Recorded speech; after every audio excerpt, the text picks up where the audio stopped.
Bobadilla. Fiscal, ¿cómo le va? Buen día. Le saluda Elvio junto a Carlos Benítez. Muy buenos días, Elvio, Carlos, y a toda la audiencia del Observador Radio. Doctora, buen día, gracias por atendernos. A ver si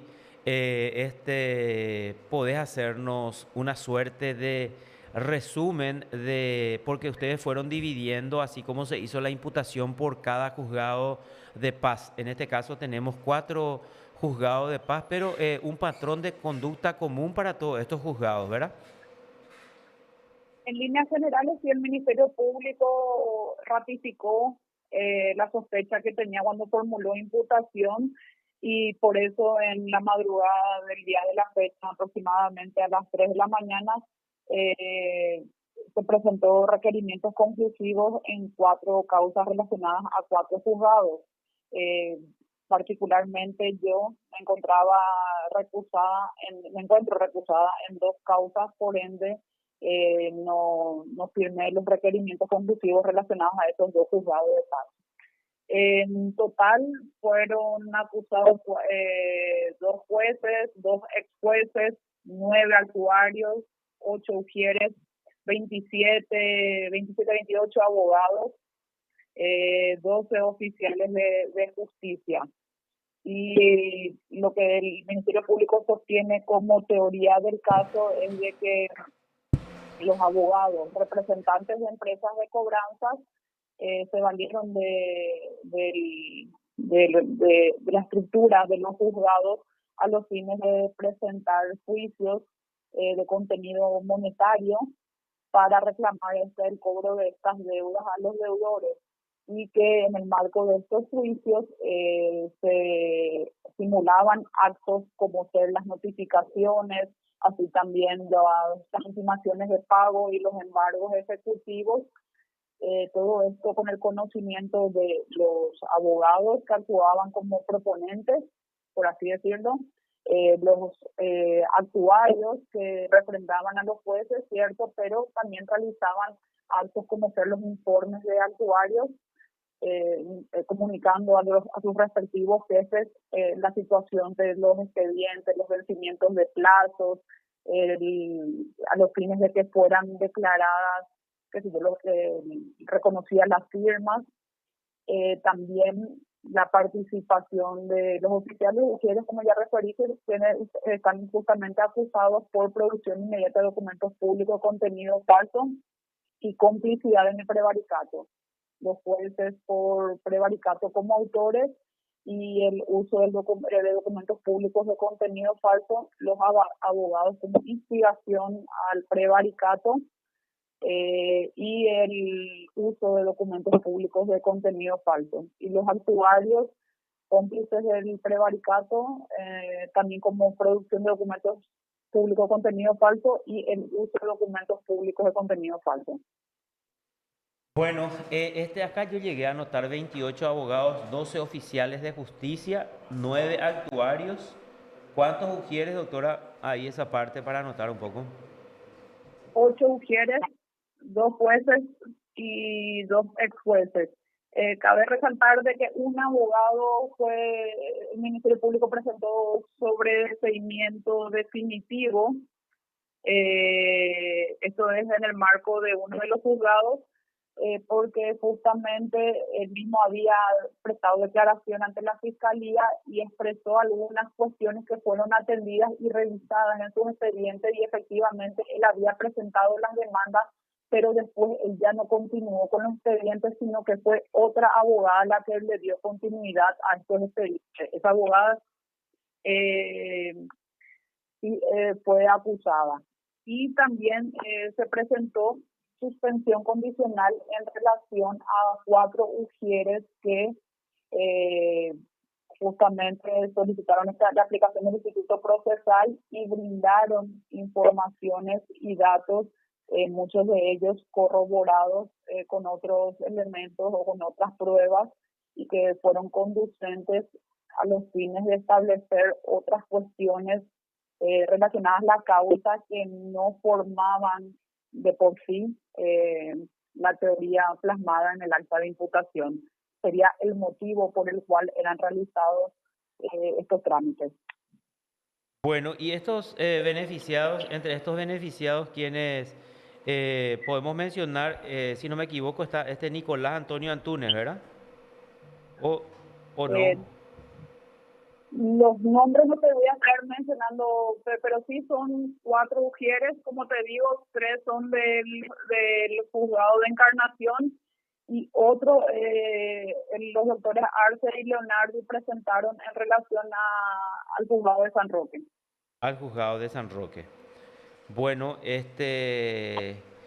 esto, cómo sigue después? Ahora ya ustedes presentaron, corroboraron entonces todo este esquema criminal que funcionaba en estos 4 juzgados que hasta ahora fueron acusados, ¿verdad? Porque queda pendiente uno como requerimiento conclusivo, el de Gustavo Villalba Catedral, primer turno. Entonces, esto tenemos que entender que la Fiscalía llegó a corroborar toda esa información existente, esa auditoría, esos datos también revelados en la auditoría de la Corte Suprema de Justicia, después plasmada en la imputación y con el transcurso entonces de la investigación se llegó a confirmar todo este esquema, autora. Sí quiero hacer unas precisiones. Lo que el Ministerio Público hace cuando formula acta de imputación es establecer una teoría, una hipótesis del caso. Luego en la etapa preparatoria, esta hipótesis se confirma o se descarta. En el caso particular, el Ministerio Público llegó a un estado de certeza positiva. Para el Ministerio Público está aprobada la existencia de los hechos y la participación de los inicialmente imputados. Ahora corresponde pasar a la etapa de las audiencias preliminares a los fines de que un juez penal de garantías verifique si estas acusaciones reúnen todos los requisitos, si hay mérito para elevar la causa a juicio oral y público. Y es ahí donde el Ministerio Público tiene la obligación de pretender o de probar lo que sostiene como teoría ante un tribunal de sentencia compuesto por 3 jueces penales de sentencia justamente. Y habías mencionado también algo al final, con con las acusaciones y todo eso, como fue en horario de la madrugada, en el día de la fecha estaríamos remitiendo todas las actuaciones a los juzgados. Tenemos que tener en cuenta que son muchas, hay muchas, no solamente documentales, hablamos también de otros medios magnéticos de almacenamiento masivo de datos, inclusive un celular que fue entregado por uno de los uxieres que prestó colaboración para la causa. Bueno, y ese se puede saber qué datos importantes reveló ese celular entregado por el Ujier. El ujier a grandes rasgos lo que manifestó es de que existía una suerte de tarifario que las empresas de cobranza establecían que era por debajo del precio de los montos establecidos por la acordada, creo que era 516/08 de la Corte Suprema de Justicia, que establecía los montos para cobrar en concepto de cobertura de gastos en razón de distancia. O sea, la Corte Suprema hizo un análisis que, de acuerdo a la distancia de un punto hasta el interior del país, o por kilómetros, se tendría que cobrar X montos según la ciudad. Y sin embargo, que surge de estos celulares, según la explicación de la persona, empresas de cobranza establecían un monto inferior en relación a este tarifario, que era menos de la mitad del monto establecido por la Corte Suprema de Justicia. Otra de las personas que también declaró hizo una referencia de que justamente estos montos inferiores eran impuestos por los abogados representantes de las firmas, y que finalmente el tema era que justamente recibían las cédulas de notificación en forma masiva. Bueno, pero de todo eso evidentemente tenía que tener conocimiento el titular del juzgado. con relación o ellos no podían tener conocimiento. O sea, a ver, si yo llevaba como abogado 100, 200 o 300 expedientes, entonces se establecía ya un monto inferior para las notificaciones porque esas notificaciones efectivamente no se hacían, ¿verdad? Es lo que se puede suponer o lo que se puede o se pudo probar esto en esta acusación, doctora.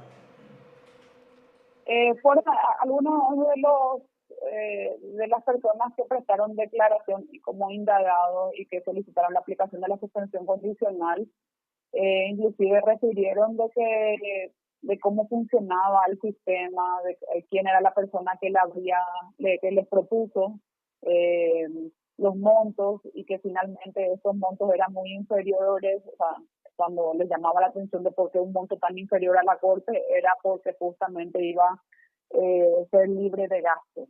Eso literal así fue las expresiones utilizadas, que iba a ser libre de gastos y que por eso los montos eran tan bajos y que se les entregaba en bloques las notificaciones por parte de las empresas y que a pocos días de esta entrega hablamos de grandes cantidades de notificaciones, ya se les pedía o que más bien se les exigía que presentaran los informes de notificación.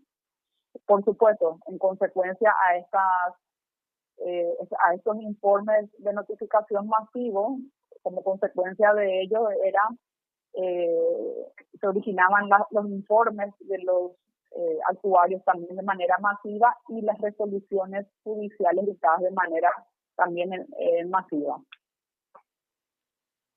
Doctora, y siguiendo con esa misma línea, ¿cómo avanza a partir de ahora en cuanto a estas 61 personas, 61 acusados? Es lo que contabilizábamos hace rato con Carlos. Esto, ¿cómo avanza a partir de ahora? Hoy tienen Hay que un ir, abogado ¿sí? que Sí, un adelante. abogado que se encuentra imputado por conductas desplegadas en trámites judiciales en 2 juzgados y una persona que se le atribuye hechos tanto en su carácter de abogada como de oficial de justicia. Entonces, capaz de ahí de repente el número no es tan preciso. La situación como avanza es, como lo referí, es la audiencia preliminar y los jueces van a tener que decidir si conforme a lo que el Ministerio Público sostiene y las pruebas que se acompañan, existen méritos para elevar al funcionario público como lo peticiona el Ministerio Público. Pero eso es todo un estudio que le corresponde realizar al juzgado. En esa oportunidad, las defensas hacen uso por lo general de sus derechos de plantear cuestiones incidentales, pruebas, y veremos también si los juzgados van a estar fijando fecha en un corto periodo o cuándo, y también cuáles son las cuestiones que van a ir dándose entre medio a partir de hoy hasta las audiencias preliminares. Bueno, con relación entonces a estos 4 juzgados ya queda cerrada la causa, digamos. O sea, no hay otras derivaciones, en algunos casos sí creo que, ¿verdad? Hay investigaciones también abiertas por presunto enriquecimiento ilícito. Hace cuestión de 10 días aproximadamente, la Fiscalía General del Estado dispuso la apertura de causas relacionadas a otras conductas vinculadas a los juzgados de paz de la Encarnación y de Catedral del segundo turno. Además, tenemos todas las denuncias que presentaron las diferentes personas vinculadas más que nada eran hechos relacionados a que se le estaba cobrando 2 y 3 veces por la misma deuda. En ese sentido, las investigaciones que fueron avanzando en estas denuncias particulares y todos los informes a los que el Ministerio Público accedió, se estaría descartando de que en estos casos en particular los cobros, como ellos refirieron, que sin embargo 2 y 3 veces por la misma deuda, tienen un motivo legal que sería en un primer momento el monto de consignados en los pagarés más el 10% como gasto de justicia, en un segundo embargo que se daría por los intereses moratorios y punitorios según el caso, y podría ser también un tercer embargo por los honorarios profesionales. Entonces, estaría justificado estos embargos realizados y, por supuesto, hay que tener en cuenta el tiempo en que se dejó de abonar las deudas, porque en base a ese tiempo que se dejó de pagar es que se generan los intereses que muchas veces son muy elevados en consideración al tiempo. Bueno, perfecto. Doctora, muchísimas gracias por tu tiempo. Que tengas un excelente resto de jornada. Buen día. Muy buen día, Andrea. Gracias, doctora Belinda Bobadilla. Sí, señor. Entonces, una de las fiscales, ella nos dijo que firmó dos acusaciones, porque en dos causas fue recusada ella. Entonces, y tenemos que mirar quién ingresó ahí para firmar la acusación o firmaron solamente los dos. En el caso de San Roque tiene que ser uno de ellos porque ella había sido recusada por la jueza Liliana González de Bristot. Si bien es cierto, la doctora Belinda Bobadilla fue confirmada por la fiscal adjunta anticorrupción Soledad Machuca. Esa decisión de la Junta fue impugnada ante el fiscal general del Estado, Emiliano Rolón. Entonces,